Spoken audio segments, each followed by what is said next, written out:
BNP জামাত একসাথে vote করেছে আর জাতীয় পার্টি আওয়ামী লীগ একসাথে ভোট করেছে। জাতীয় পার্টি ছিল দেখে আওয়ামী লীগ জিতে গেছে।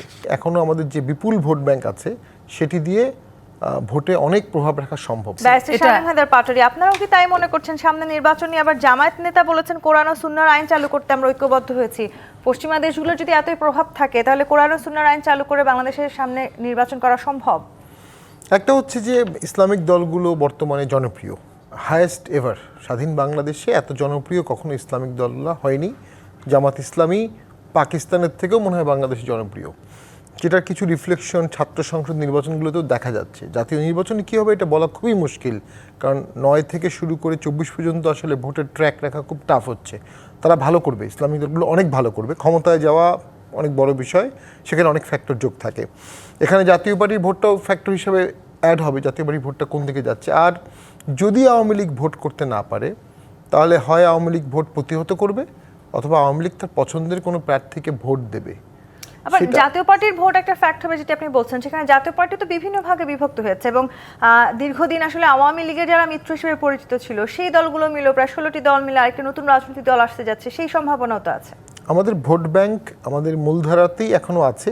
আমরা মনে করি এখনও আমাদের যে বিপুল ভোট ব্যাংক আছে সেটি দিয়ে ভোটে অনেক প্রভাব রাখা সম্ভব। অতীতেও তাই হয়েছে। আওয়ামী লীগ বিএনপি জামাত একসাথে ভোট করেছে আর জাতীয় পার্টি আওয়ামী লীগ একসাথে ভোট করেছে। জাতীয় পার্টি ছিল দেখে আওয়ামী লীগ জিতে গেছে। এখন বিএনপি আর জামাত যদি আলাদা ভোট করে তখন জাতীয় পার্টির এই পার্সেন্টেজ ভোট কোন দিকে যাবে। তো নতুন এবং ফিরে আসা গ্রাহকদের জন্য নগদে চলছে ক্যাশব্যাক সহ প্রতিদিন হাজারো উপহার জেতার সুযোগ। হবে আশা আর ফেরা, সারপ্রাইজ সেরা। এটাও সরকার গঠনে অনেক ইম্পর্টেন্ট। যাক, সেটা অনেক ভোট হলে সেটা একটা বিষয়। ভোট হবে কিনা, সুষ্ঠু ভোট হবে কিনা, লেভেল প্লেইং ফিল্ড থাকবে কিনা, ইনক্লুসিভ থাকবে কিনা। নির্বাচন কমিশন জাতীয় পার্টিকে ডাকেনি, অলরেডি নির্বাচন দেখিয়ে দিয়েছে যে তারা আজ্ঞাবহ, দেখিয়ে দিয়েছে তারা ভীত, সন্ত্রস্ত, তারা হুমকিতে ভয় পায়। তারা ভোট করবে কীভাবে? তারা 46 দলকে ডেকেছে, জাতীয় পার্টিকে ডাকেনি। অ্যান্থনি মাসক্যারেন্সের অসাধারণ একটা বই আছে, লিগ্যাসি অফ ব্লাড, সকলের পড়া উচিত, সকলে পড়েওছে। তো সেখানে বলা ছিল যে 1975 সালের নভেম্বরের 2 তারিখে ঢাকা বিশ্ববিদ্যালয়ের রিক্সাওয়ালাও জানতো কাল পরশু ঢাকায় কিছু হবে। তখনই খালেদ মোশাররফ টেক ওভার করলো বঙ্গভবনে। 7 তারিখে তো আবার খালেদ মোশাররফকে মেরে ফেলা হলো, তাহের টেক ওভার করলো।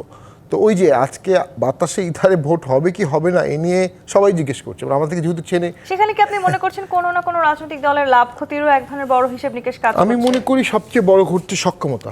সরকার নিজেকে সক্ষম করেনি। একটা সরকার যখন অন্তর্বর্তী হিসাবে ভোটে আসবে তার প্রথম দায়িত্ব হবে 6 মাস, 3 মাস, 1 বছর, 1.5 বছর পরে যখনই ভোট হবে সেটার জন্য নিজেকে, সরকারকে, সকলকে তৈরি করা। আপনি যেমন সরকারের সক্ষমতা নিয়ে প্রশ্ন তুলছেন, তেমনি এনসিপি নেতা নাহিদ তিনিও সরকারের সক্ষমতা নিয়ে প্রশ্ন তুলেছেন।